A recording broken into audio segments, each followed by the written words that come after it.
예, 민주당의 정동영 의원님 진작에 오늘 나오시기로 섭외를 했는데 오늘 또 마침 이진숙 방통위원장 탄핵 이게 기각이 돼서 아주 적시에 모시게 된 것 같습니다. 어서 오십시오. 네, 안녕하세요. 이렇게 또 되는 분은 또 되는 것 같아요. 날도 딱 맞춰서 오셨는데. 기자할 때도 내가 어디 가면 큰 사건이 꼭 터져요. 그러셨죠. 삼풍백화점도 그렇고 또 손꼽는 게 많이 있으시죠? 북한부 갔더니 김일성 주석 사망. 어디 LA 갔더니 폭동 지진 전쟁. 아, 또 그때 LA 계셨군요. 예. 일을 몰고 다니는 기자가 있습니다. 그래요. 예. 그리고 꼭 어디 가면은 또 문 닫는 기자도 있고. 오늘 사실 처음에 이진숙 방통위원장 탄핵했을 때만 해도 전망은 그래 일단 뭐 직무 정지를 좀 시켜놓자 그것이 더 큰 목적이었지만 윤석열 이렇게 되고 나니까 은근히 좀 기대를 했는데 4대4 기각이 됐어요. 어떻게 보셨습니까? 4대4인데 그중에 이제 그 기각을 한 네 사람 중에 한 분이 김형두 재판관이라는 분인데 그분이 예. 정확하게 짚었어요. 탄핵은 기각했지만 두 사람이 모여서 의결한 것은 위법성이 있다. 예. 이렇게 짚었어요. 그러나 파면할 만큼은 아니다. 이렇게 얘기를 하면서 예. 거기 아주 재밌는 얘기가 있는데 국회와 법원이 이 감시와 통제, 국회와 법원의 감시와 통제를 통해서 탄핵 제도의 목적이 어느 정도 구현된 것으로 볼 수 있기 때문에 파면하기 어렵다 이렇게 했거든요. 무슨 얘기냐? 국회에서 이진숙 그 권한을 정지시켰단 말이에요. 탄핵해서. 예. 법원이 두 사람이 임명한 것은 이건 불법이다 해서 MBC 이사장을 다시 복귀시켰죠. 예. MBC를 장악하려는 시도가 무산됐단 말이죠. 그러니까 국회와 법원의 감시 통제를 통해서 탄핵 제도의 목적이 어느 정도 구현이 됐다. 그러니까 그럼 뭐 굳이 그런데 거기다 파면까지 하느냐 이런 얘기를 했어요. 그런데 우리가 이제 과정에서 쭉 봤지만 이진숙 이 사람의 어떤 기본적인 언론관이라든지 그런 것을 보면 자리에 있어서는 안 될 것 같다라는 생각이 들거든요. 극우 파시스트로 변했습니다. 원래 예. 그랬는지는 모르지만 예. 좀 아시지 않습니까? 변했죠. 변했죠. 뭐가 그렇게 변하게 만들었을까요? 권력이라는 게 그래서 마약입니다. 지금 이렇게 윤석열 정권에 있던 사람들 청문회에 나와서 이렇게 얘기하는 것 보면 저 사람이 원래 저랬을까 아니면 변했을까 막 그런 생각을 하게 되거든요. 어제도 청문회 할 때 보니까 그래도 조태용 국정원장 같은 경우는 외교관 출신 아닙니까? 예. 외교공무원. 그런데 그렇게 비겁하고 그 바로 옆에서 홍장원 차장이 진실을 얘기하는데도 그렇게 뻔뻔하게 얘기하고 그러는 걸 보면서 어떻게 훈련을 하면 사람이 저렇게 될 수 있을까 그런 생각 들던데요. 네, 정말 선진국은 이제 상식이 통하는 사회를 선진 사회라고 하지 않습니까? 아직 좀 갈 길이 많이 있다라는 생각이고 확실한 사회의 기준이 상식으로 자리 잡지 못했다는 그런 생각이 듭니다. 또 하나 우리 사회 저도 이제 어떻게 해서 예를 들면 부정선거라고 믿었던 사람이 이 계엄령 전에는 1%도 안 됐을 거예요. 그런데 최근에 조사를 보니까 근 30%가 부정선거를 믿는 거예요. 그래서 정말 정치인들이 중요하고 이제 윤석열 내란 속에 윤석열이 주장하고 국민의힘 정치인들이 주장하고 하니까 이제 따라가는 예. 거죠. 저는 평소에 이 한국 사회의 그 진행, 진전에 따라서 이제 한국 사회의 극우 세력은 소멸할 것이다. 그리고 건전한 보수가 다시 대체될 것이다. 이런 생각을 갖고 있었는데요. 이번에 굉장히 당황스러웠어요. 극우의 소멸이 아니라 극우의 급부상입니다. 재탄생이에요. 어제 그 중앙대학교의 신진욱 젊은 사회학자인데 아주 그 통찰력이 있는 컬럼을 써서 제가 숙독을 했습니다.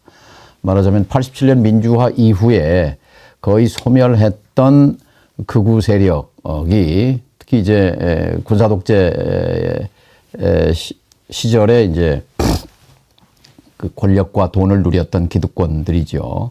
숨지고 있다가 이 사람들이 차츰차츰 조직화, 대중화, 그리고 주류화가 됐다. 윤석열 정권 들어와서.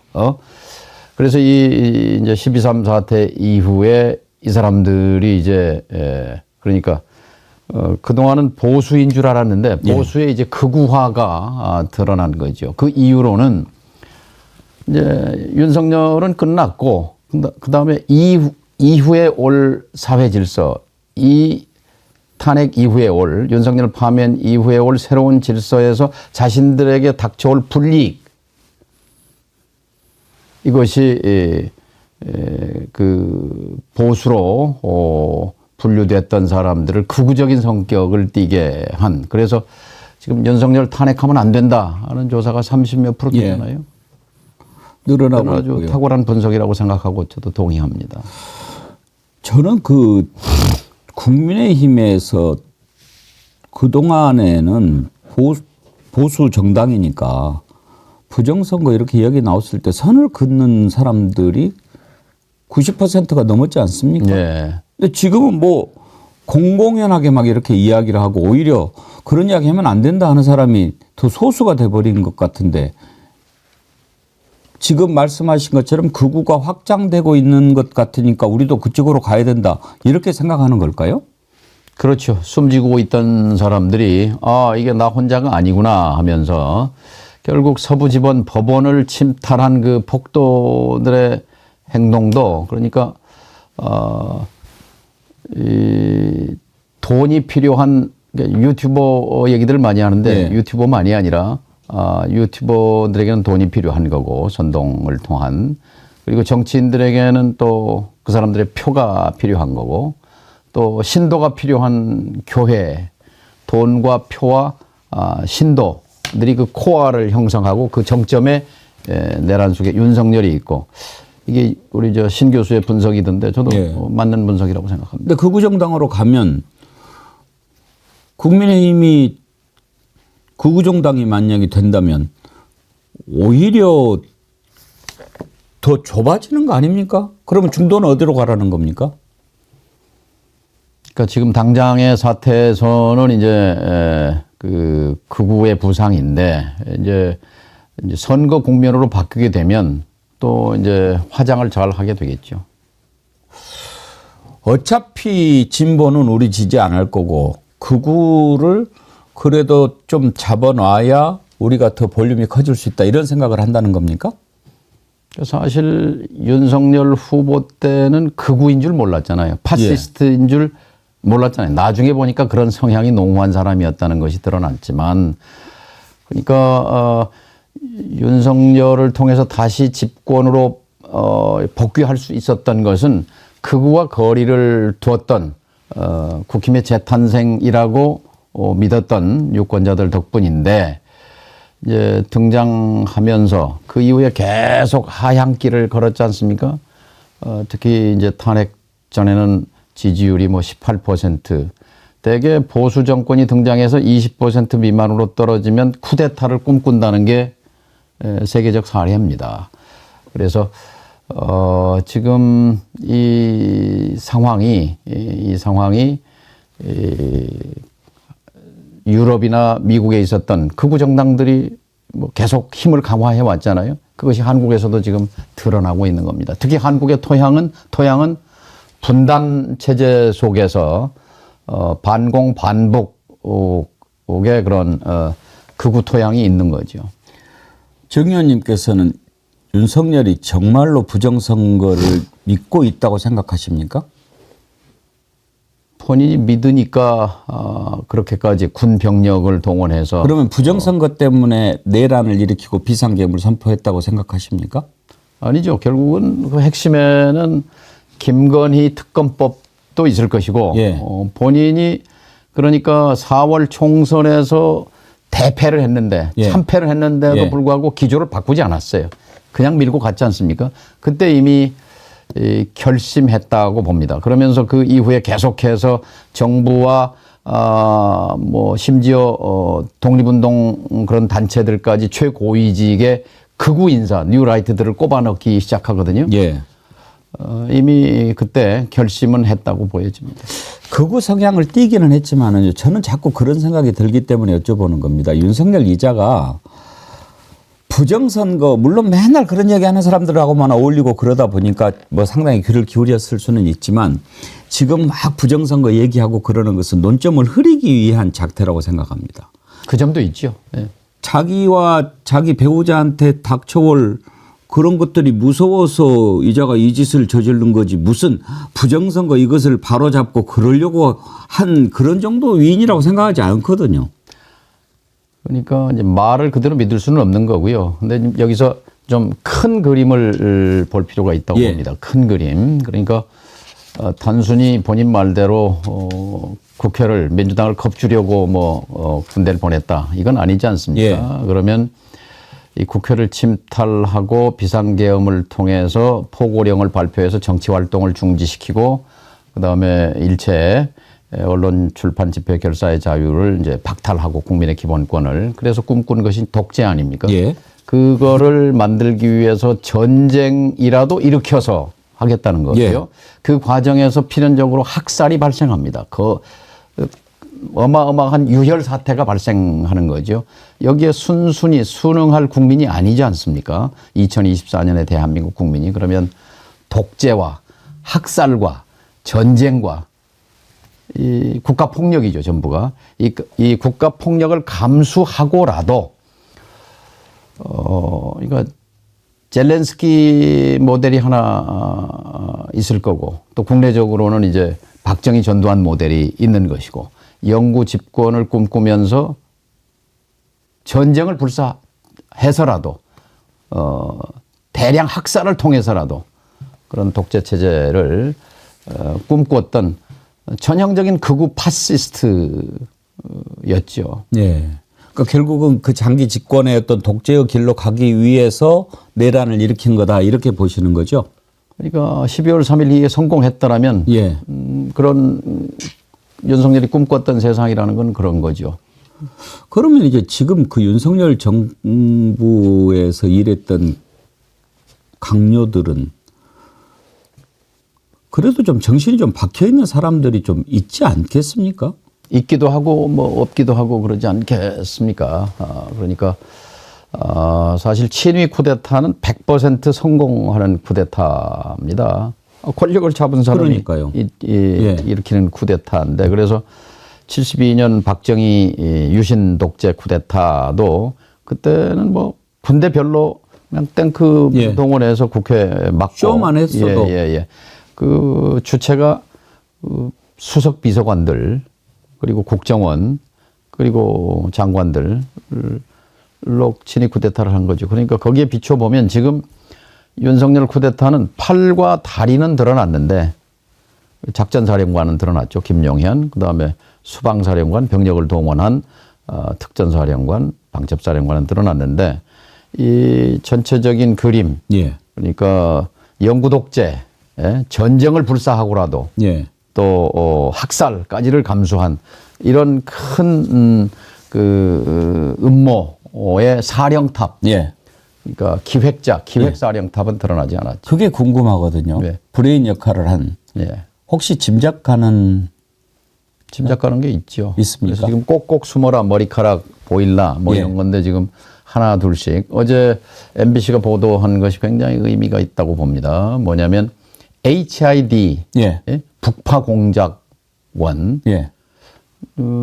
예비역 장성들한테 뭐 여러 사람 물어봐도 HID를 부대를 방문한 장군이 없습니다.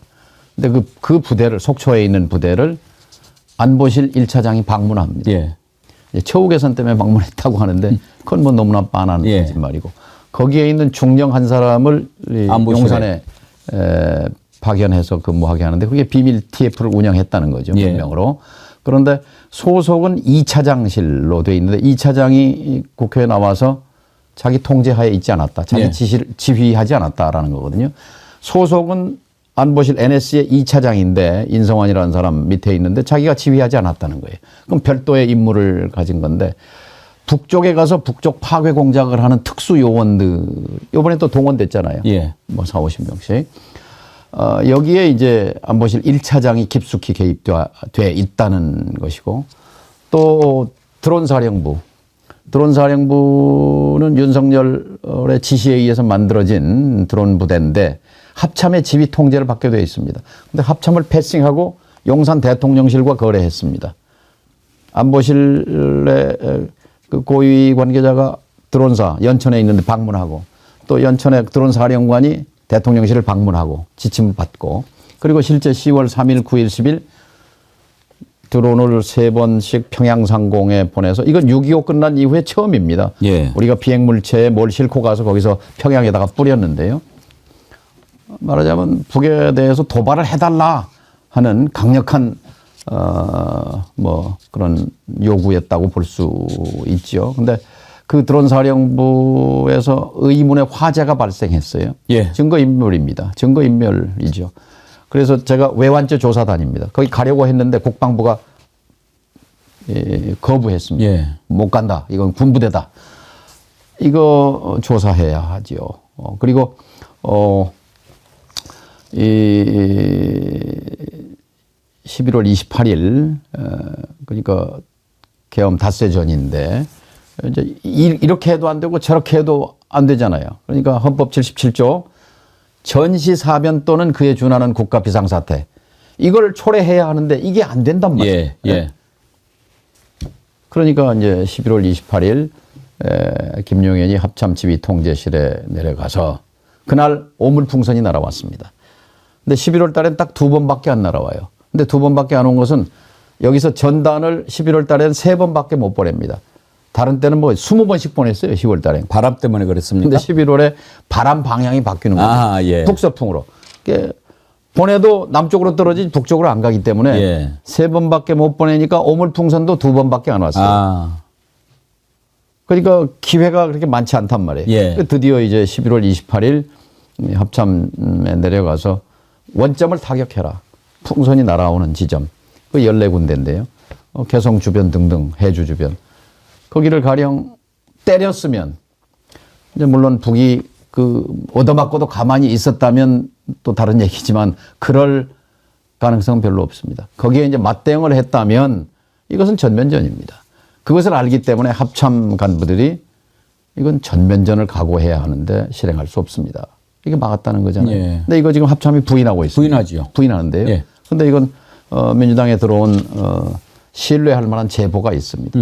이런 거 밝혀내기 위해서 특검이 필요한 겁니다. 그렇죠. 지금 뭐 아직 김용현도 기소만 돼 있을 뿐이고 윤석열도 아직 파면이 안 됐기 때문에 합참에서 그런 지시를 받았다라고 하는 것을 인정하기가 좀 곤란한 측면이 있겠죠. 그렇죠. 다 임명권자고 자기 예. 지휘 사령관이었는데 예. 지금 직무가 정지가 돼 있지만 국군 통수권자는 맞지 않습니까? 직무가 정지돼 있으니까 통수권은 최상목 대행에게 있다고 봐야죠. 통수권은 거기에 있다고 봐야 되겠군요. 그냥 대통령 직만 있는 거죠. 직무는 정지가 됐고 그 대통령은 맞는 거죠. 권한은 없죠. 권한은 없지만 권한은 정지됐으니까. 예. 직무가 정지됐다라고 하죠. 권한이 정지된 거죠. 그러니까 권한을 대행하는 거죠. 그자를 경호하고 이러는 것도 권한에 들어가지 않습니까? 권한이라는 것보다는 대통령 예우 또는 경호에 관한 법률에 의해서 이루어지고 있을 텐데. 예. 아무튼 뭐 대통령이나 대통령이 아닌 아까 지금 말씀하신 숨은 배후가 궁금해지는데요. 지금 뭐 구체적으로 말씀하시기가 곤란한 단계면 혹시 군 쪽입니까? 정치계 쪽입니까? 학계 쪽입니까? 무속 쪽입니까? 뭐 이런 정도라도 조금 얘기해 주실 수 있나요? 이건 정말 수사를 해봐야 누가 기획사령탑이었고 정말 원톱이었냐 투톱이었느냐 윤석열 혼자의 머릿속에서 결심한 거냐 아니면 공동으로 배우자와 같이 합의해서 결심한 것이냐 등등 안보실에 있던 TF, 예. 그 HID 요원을 중심으로 한 TF가 김건희 씨에게 보고했다 하는 그런 분석도 있습니다. 그리고 12월 3일 당일 최상목 등에게 국가 비상입법기구의 예산을 편성하라는 문서를 전달한 비서관. 예. 그 김건희 라인의 김건희 씨가 심어놓은 비서관이란 말이에요. 예. 김동종가 하는 사람인데 이제 그렇게 보면 완톱이냐 투톱이냐 하는 부분이 앞으로도 수사가 돼야 할 것이고 또 국가 비상입법기구의 예산 편성까지 주문했을 때는 국가 비상입법기구의 얼개가 이미 마련돼 있었다고 보는 것이 합리적입니다. 그렇죠. 비상입법기구의 모델은 1980년 전두환의 국가보위 입법회의입니다. 81명인데요. 거기는 정치인도 20명 있어요. 신민당도 그때 5명 있었고 공화당 5명, 유정의 5명, 전직 의원 5명, 20명을 포함해서 각계 학계, 법률계, 여성, 종교, 문화, 이게 다양한 노동에서 81명으로 구성해서 거기서 악법을 양산했는데요. 이제 국회를 정지시켰으니까 그걸 대신할 기구를 입법 필요한 거죠. 그러니까 뭔가 이 두뇌를 쓸 브레인이 필요한 겁니다. 지금은 국가안보실의 1차장이 거기에 분명히 연루돼 있다. 아니면 그 기획사령탑일 가능성이 있다. 이런 정도는 지금 의심을 하고 있는 거죠. 근데 왜 김태효는 저렇게 조사도 안 하고 그냥 두는 겁니까? 예, 지금 이제 머리카락만 몇 개 남았기 때문에 본격적으로 수사를 해야죠. 대통령실, 그다음에 부속실, 그리고 안보실 이제 조사를 하면은 이제 자기들이 아무리 짜 맞췄어도 드러날 수밖에 없을 겁니다. 근데 그동안에 김태효가 대통령의 눈과 귀를 가리고 막 해왔던 것을 보면 이번에 내란 음모에도 깊숙이 가담했을 것으로 생각하는 것이 상식인데 저걸 그냥 돌아두게 놔두면 증거도 막 인멸할 거고. 지금 증거 인멸 과정에 있는 것이죠. 그러니까 구체적으로 드러난 것은 지금 작년 6월 쿠데타 6개월 전에 HID 속초 부대를 방문했다는 것은 움직일 수 없는 사실이고 예. 그리고 12월 3일 계엄 선포 직후에 골드버그 대사가 조태열 외교부 장관, 국정원장, 안보실장 다 통화가 안 됐는데 그 지금 시간이 계엄 해제 이후라고 저희들이 제보를 받았습니다만 이 사람은 지금 계엄 직후라고 지금 그 시점을 흐립니다. 그런데 골드버그 대사가 충격을 받았다는 거죠. 이 헌법주의자인 또 자유민주 체제 숭배자인 윤석열 대통령의 불가피한 결단이었다. 이런 궤변을 듣고 미국 대사가 불쾌했고 충격을 받았다고 하는데 그때 말하자면 윤석열 정부의 대변자가 김태효였고 정확하게 계엄을 옹호한 것이죠. 이 두 가지는 이제 확정된 사실이고 그 가운데 이제 일어났던 많은 일과 그의 동선 이런 것들이 체크돼야 되는데 국가안보실은 지금 여기에 몸통인 건 맞습니다. 몸통과 두뇌. 왜냐하면 12월 4일 1시 1분에 계엄 해제가 결의됐단 말이에요. 예. 그럼 내란 수교에게는 가장 충격적인 순간입니다. 국회가 끌어내라고 했는데 못 끌어내고 해제 결의를 해버렸어? 어떻게 하지? 그 순간 1시 20분 뒤에 그 지휘통제실 합참에 모였을 때 5명 있었습니다. 예. 윤석열, 김용현, 박안수 계엄사령관 그리고 NSC 멤버 2명이 있습니다. 그게 인성환이라는 2차장 그리고 국방비서관. 예. 그러니까 그 절체절명의 순간에 핵심 5명이 있는데 2명이 NSC예요. 근데 NSC의 책임자는 누구냐? 방금 말씀한 김태효입니다. 이 사람은 2년 반 동안에 4명의 실장을 갈아치웠습니다. 그렇죠. 김성한, 예. 중암고 동기인가. 예. 거기 바뀌었죠. 그 다음에 조태용. 지금 국정원장 가 있는. 잘 안 맞다고 예. 해서 저 국정원으로 예. 뺐죠. 그 다음에 세 번째 장호진. 예.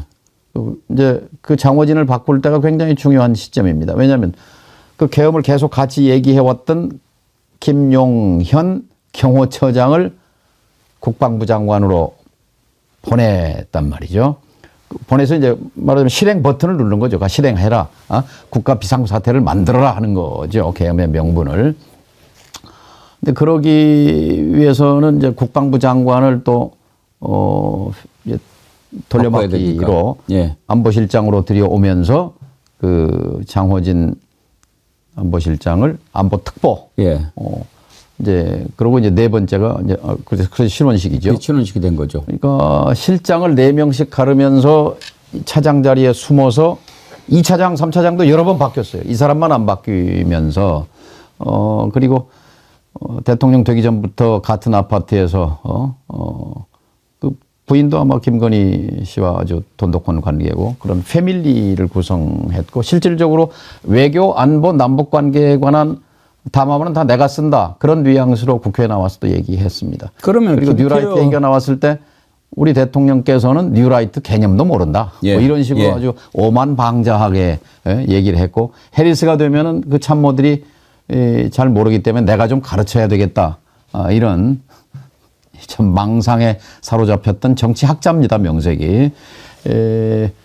이 사람 일본에서도 공부했다고 그러던데. 아닙니다. 저 시카고 대학에서 저 자위대 연구로 박사를 받았고, 일본 연구를 했군요. 지난번 정기국회 때 제가 한덕수 총리에게 이 사람은 누굽니까? 이 사람은 누굽니까? 15개의 질문을 던졌는데 예. 한덕수 총리 입에서 끝까지 이름 석자가 나오지 않았습니다. 그분은 존칭을 써가면서 모셨던 기억이 납니다. 아무튼 특검이 필요한 이유가 이런 사람들 제대로 조사하기 위한 필요죠. 그런데 김태효를 그러면 왜 안보실장에 안 두고 그냥 차장 자리에 둡니까? 어떤 사안이 생기면 책임을 지고 물러나야 되잖아요. 그러니까 차장은 책임을 질 필요가 없는 거죠.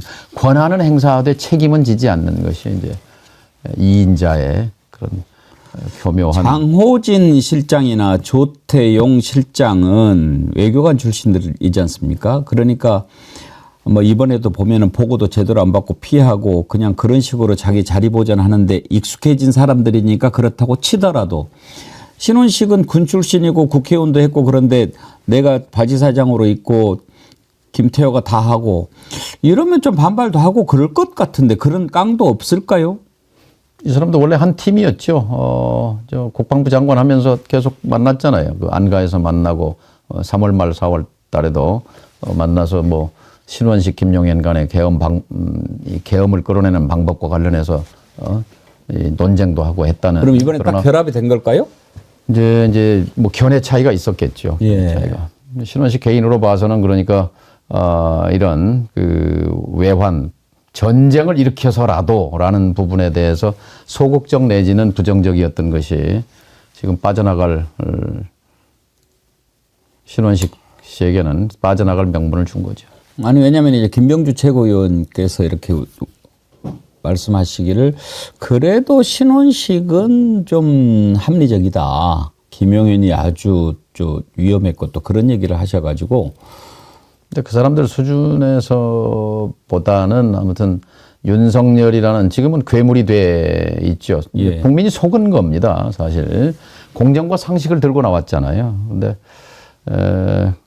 윤석열이 차마 그런 독재와 학살과 전쟁을 꿈꾸는 그런 뭐 미치광이라고 표현도 합니다만 그런 극우 파시스트의 본색을 드러낸 것이고 그것을 끊임없이 학습하고 조력한 브레인들이 옆에 있었다고 봅니다. 오늘 그렇게 정리를 해 주시니까 우리가 이해하는 데 도움이 많이 됩니다. 근데 이제 공수처가 오늘 검찰로 이제 넘기지 않았습니까? 아까 말씀하신 대로 특검이 빨리 도입이 돼야 모든 게 딱 정리가 가지런히 될 텐데 검찰에서 제대로 할 수 있을까 여전히 국민들이 좀 의구심을 갖고 있습니다. 어떻게 생각하십니까? 두 가지 측면이 있죠. 검찰은 노하우, 그다음에 거대한 권력 집단이죠. 칼. 그 초기에 김용현을 체포하고 그리고 장성들을 불러서 초기 수사를 한 것들이 이 내란의 쿠데타의 전체적인 그림을 국민들이 이해하게 하는데 기여를 했다고 봅니다. 그런데 지금 검찰 간부 치고 윤석열 내란 수괴와 속에 은덕을 입지 않은 사람이 없죠. 없지 않습니까? 최상목 대행이 저렇게 주저주저 하는 것도 국민만 보고 국가의 안정성만 보는 것이 아니라 여전히 윤석열을 대행하고 있는 것처럼 그 검찰에 대한 신뢰가 하루아침에 지금 뭐 생긴 게 아니지 않습니까? 그래서 특검이 필요하다는 것입니다.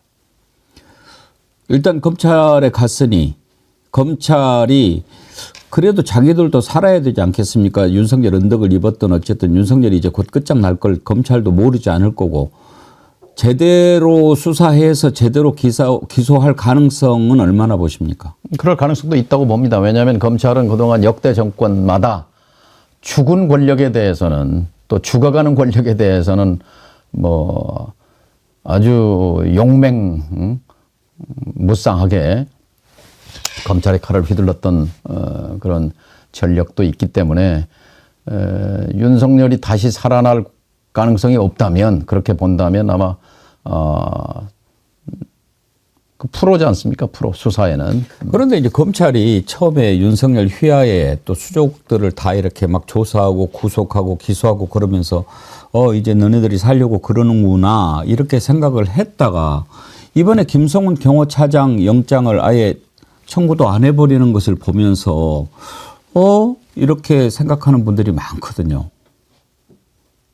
왜 그건 영장을 청구를 안 했을까요? 그 두 가지가 계속 갈등하고 있다고 보는 거죠. 여전히 이 검찰은 윤석열 검찰입니다. 윤석열 검찰인데 그 윤석열이 이제 끝났단 말이죠. 그러니까 윤석열에 대한 수사를 어떻게 할 것인지 국민이 눈을 부릅뜨고 있기 때문에 저는 그렇게 마음대로는 못하지 않을까 기대를 합니다. 공수처가 이번에 한 것은 의원님께서는 몇 점이나 주시겠습니까?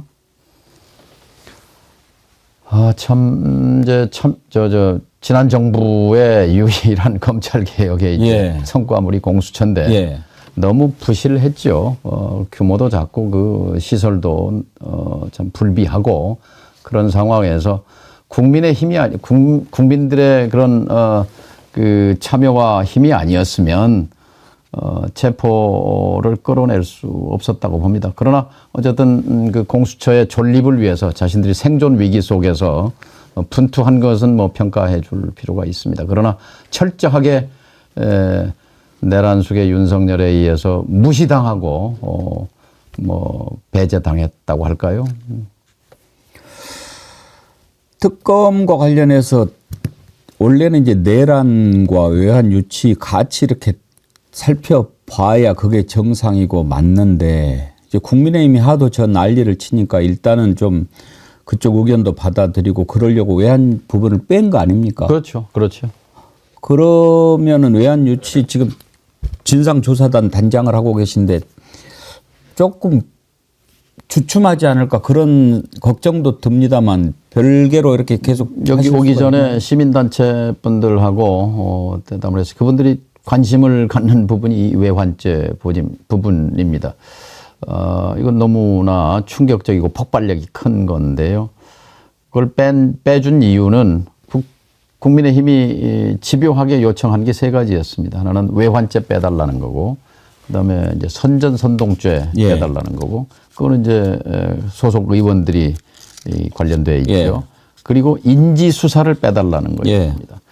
근데 또 최상목 대행은 특검 공포를 하려면 여야가 합의를 해와라 뭐 이런 식으로 조건을 걸고 있는 입장에서 국민의힘의 동의를 끌어내기 위해서 고육지책으로 외환죄와 선전선동죄는 제외했습니다만 인지수사 이건 안 된다. 말하자면 수사 과정에서 대통령실이고 안보실이고 국정원이고 혐의가 드러나면 수사해야 하는 거지 그건 뭐 수사에 제외하라는 것은 이건 용납할 수 없다 해서 외환죄 부분도 그러니까 수사 과정에서 이 외환죄의 혐의가 드러나게 되면 수사할 수 있는 거죠. 특검은. 아마 그 부분 때문에 또 최상목 대행은 망설이고 있을지 모르겠습니다. 그것도 한번 기대해 보겠습니다. 외환죄 관련해서 좀 새로운 사실이 나오면 한번 좀 말씀 좀 해 주시고요. 끝으로 한 가지만 더 여쭤보겠습니다. 오시면 꼭 그걸 여쭤보고 싶었거든요.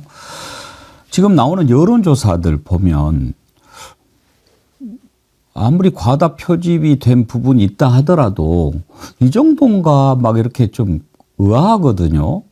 그 여론조사 요즘 나오는 것에 대해서 의원님은 어떤 생각을 갖고 계십니까? 아까 말씀 초반에 드렸습니다만 이 내란 사태 전에 부정선거를 믿는 사람은 거의 없었습니다.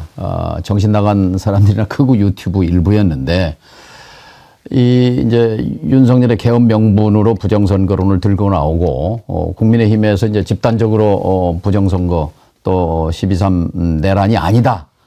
개헌은 반대하지만 뭐 이거는 쿠데타가 아니다라는 강변을 하면서 이른바 국민의힘 지지자의 상당수가 극우 색채를 띠기 시작한 겁니다. 그래서 1% 미만이었던 부정선거를 믿는다고 생각하는 사람이 30% 가까이 된 것이고 그것이 그대로 윤석열 탄핵 반대로 이어진 것이고 이게 국민의힘 지지를 떠받치는 주 동력이라고 생각합니다. 민주당에 주는 메시지는 혹시 어떤 거라고 생각하십니까? 그 여론조사가. 지금 국민의힘이 민주당보다 더 지지율이 높게 나오는 게 있거든요. 그런데 이 여론조사에 출렁거려서는 안 된다고 봅니다. 일희일비해서는 안 되고 결국 중심을 잘 잡아야 되는 거고 국민들이나 국제사회가 지금 보고 있는 핵심은 불확실성의 제거고 투명성의 제고란 말이죠. 불확실성을 없애고 투명성을 올려서 국가가 안정돼 있다는 것. 대한민국은 12월 이전이나 지금이나 변한 게 없다. 시스템이 작동하고 있다. 그런데 현실적으로 지금 국민 주권, 주인은 국민인데 그 주권을 위임한 기관이 하나가 죽었단 말이에요. 대통령과 국회인데 국회에서 사실상 지금 민주당이 중심이지 않습니까? 그러니까 나라의 주인인 국민을 대신할 기관은 사실은 민주당밖에 없는 거예요. 그럼 민주당이 중심을 잡아줘야 되는 거고 불투명성, 불확실성을 없애주고 투명성을 올리는데 그것에 가장 매진하는 것이 저는 민주당에도 이로운 것이다 이렇게 생각합니다. 알겠습니다. 오늘 말씀 감사드리고요. 겨울 하늘과 별님께서 정 의원님 고향 친구가 커피 드립니다 하면서 슈퍼챗을 보내주셨는데 아이고 감사합니다. 아이디만 가지고는 누구신지 잘 모르실 것 같고 예, 이 슈퍼챗은 유튜브 쪽으로 들어가니까 저희가 들어오는 걸로 생각해서 몸에 좋은 홍삼 스틱 하나 선물로 드리도록 하겠습니다. 감사합니다. 정어리 TV의 발전을 성원합니다. 감사합니다. 설명절 잘 보내시고 또 뵙도록 하겠습니다. 예. 설명절 잘 보내십시오. 고맙습니다. 예.